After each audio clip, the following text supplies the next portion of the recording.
शाम को आते आते ट्रूडो का बयान आ जाता है कि नहीं, हमारी मंशा ऐसी नहीं थी कि हम इंडिया को टारगेट करें। ठीक है, तो ये वो नया भारत है। ये कनाडा को भी दबा सकता है, ये यूके को भी दबा सकता है। और इंडिया ने ऐसे पास्ट में मजीद एग्जाम्पल्स, इंडिया ने अमेरिका को दबा दिया था, यूके को दबाया, इटली को दबाया। इंडिया किसी का आगे झुकता नहीं है। जब इस लेवल तक ये जा सकते हैं कि ये जिस तरीके से एक दूसरे के कंट्रीज से लोगों को ये निकाल रहे हैं, यानी डिप्लोमेट्स को बेसिकली एक दूसरे के ये एक्सपेल कर रहे हैं, तो क्या ये सिलसिला मजीद बढ़ सकता है? फिलहाल तो ये कहा जा रहा है कि ये तलखी शायद अभी फिलहाल कम होने वाली नहीं है, लेकिन यह है कनाडा और हिंदुस्तान के दरमियान, और इसकी मेन वजह भी जरदारी ने कहा है इस सारे मामले के ऊपर कि इंडिया एक दहशतगर्द और गुंडा रियासत बन चुकी है। मतलब किसी के मुद्दे में, किसी के मसले में हमारे फॉरेन मिनिस्टर का टांग अड़ाना नहीं बनता भाई। ना आप 3 में है, ना आप 13 में है, फिर आप कहते हैं कि इंडिया हमारा दुश्मन हो गया। सबसे पहली बात तो ये है कि जो बिलावल है ना, अगर वो इस वक्त हुकूमत में होता है ना तो शायद वो ये बयान ना देता। अभी तो जो होती है ना स्कोरिंग पॉइंट हो रहा है। जय हिंद दोस्तों, पाकिस्तान ब्रेकिंग न्यूज चैनल में आप सभी का हार्दिक स्वागत।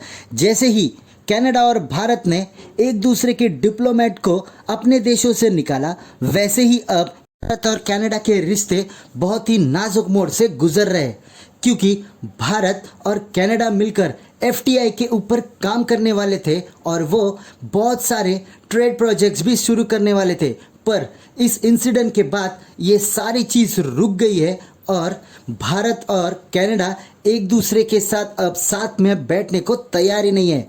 वहीं पर भारत ने सरासर जस्टिन ट्रूडो के ऊपर आरोप लगाया कि खालिस्तानियों को शरण देकर कनाडा के प्राइम मिनिस्टर जस्टिन ट्रूडो खालिस्तानियों को सपोर्ट कर रहे हैं। वहीं पर जस्टिन ट्रूडो ने भी अपने संसद में खड़े होकर भारत के ऊपर कैनेडियन सिटीजनशिप मारने का आरोप लगा दिया।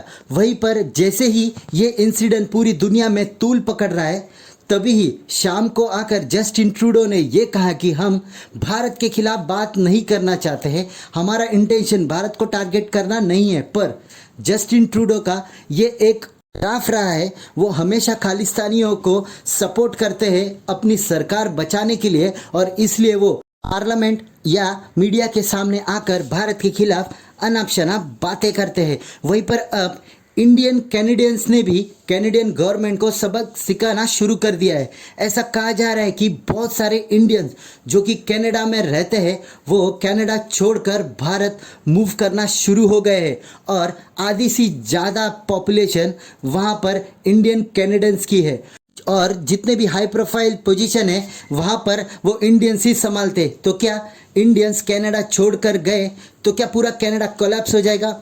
ऐसे ही वीडियो को अंतिम तक देखते रहिए, लाइक कीजिए, शेयर कीजिए और सब्सक्राइब कीजिए हमारे चैनल को, और बेल आइकन दबाना बिल्कुल भी ना भूले, और आपकी जो भी राय हो उसे कमेंट बॉक्स में ज़रूर दे। धन्यवाद।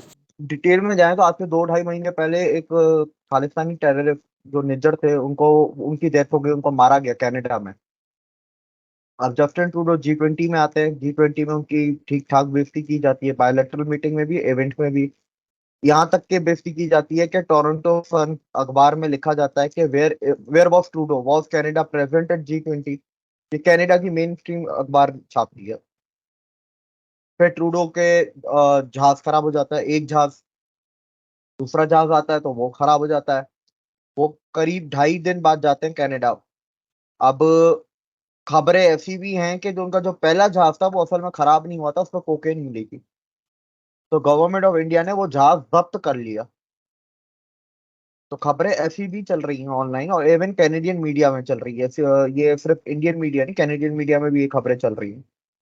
अब कोकेन बाय द वे मिली थी। अब जहाज किस वजह से जब्त किया गया, खराब था कि कोकेन की वजह से जब्त किया गया, ये कंफर्मेशन नहीं है अभी तक।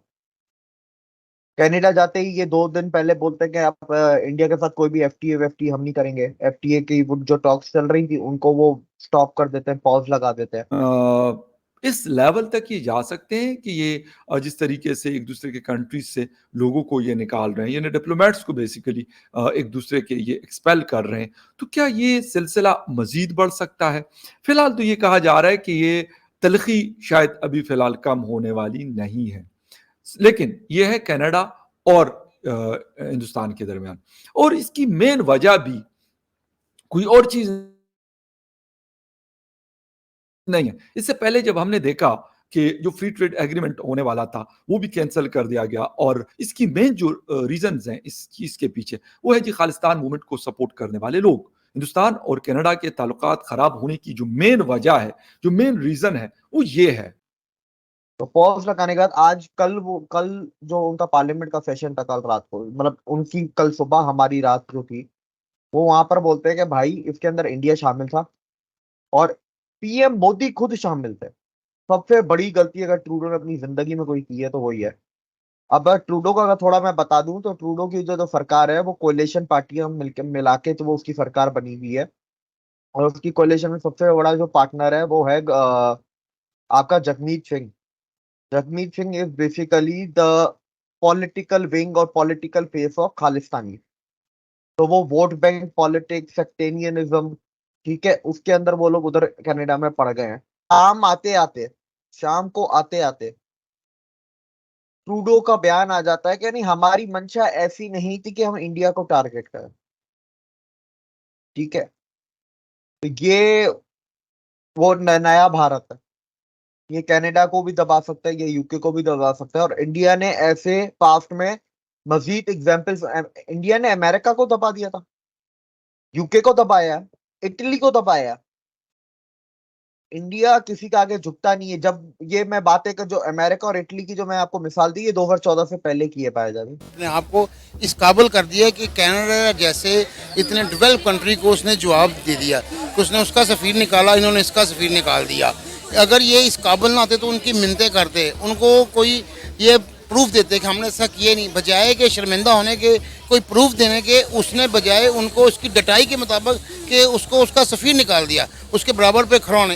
इतना इंडिया स्ट्रांग हो चुका है। जरदारी ने कहा है इस सारे मामले के ऊपर कि इंडिया एक दहशतगर्द और गुंडा रियासत बन चुकी है। मतलब किसी के मुद्दे में, किसी के मसले में हमारे फॉरेन मिनिस्टर का टांग अड़ाना नहीं बनता। भाई ना आप 3 में है ना आप 13 में है, फिर आप कहते हैं कि इंडिया हमारा दुश्मन हो गया। सबसे पहली बात तो ये है कि जो बिलावल है ना, अगर वो इस वक्त हुकूमत में होता है ना तो शायद वो ये बयान ना देता। अभी तो जो होती है ना स्कोरिंग पॉइंट हो रहा है कि किसी तरीके से अवाम का दिल जीता जाए, कोई ना कोई ऐसा हमारे हाथ मुद्दा लगे, हम अवाम का दिल जीते और फिर इक़्तिदार में आए। तो मेरा ख्याल है कि ये बिलावल ने भी ये वही हरकत की है, हालांकि इसका वाकई नहीं बनता। कि अपने सिंध के मामला नहीं संभाल जा रहे। सारी ज़िंदगी से जब से हम पैदा हुए हैं, 40 साल के होंगे, सिंध में गवर्नमेंट की किया है। इन्होंने क्या किया सिंध के लिए आज तक? ठट्ठा में क्या किया आज तक उधर पानी नहीं दे सके, तो ये दुनिया के मुल्क संवारेंगे। बलोचिस्तान में आप देख लें क्या हालात हैं। बलोचिस्तान में अलग से तहरीक शुरू हो गई है। बलोचिस्तान के मामला इनसे हैंडल नहीं हो रहे। आज़ाद कश्मीर देख लें आप, गिलगित बल्तिस्तान देख लें, अपने सूबे इनसे संभाले नहीं जा रहे। इंडिया और कनाडा के मसले में ये लोग कूद पड़े हैं और नरेंद्र मोदी को और इंडिया को बातें सुना रहे हैं। वैसे इन्होंने इंडिया से कुछ नहीं सीखना, लेकिन जैसे इंडिया के खिलाफ कोई इस तरह की बात शुरू होती है, कोई नेगेटिव खबर निकलती है, उसमें ये भाग के कूद पड़ते हैं।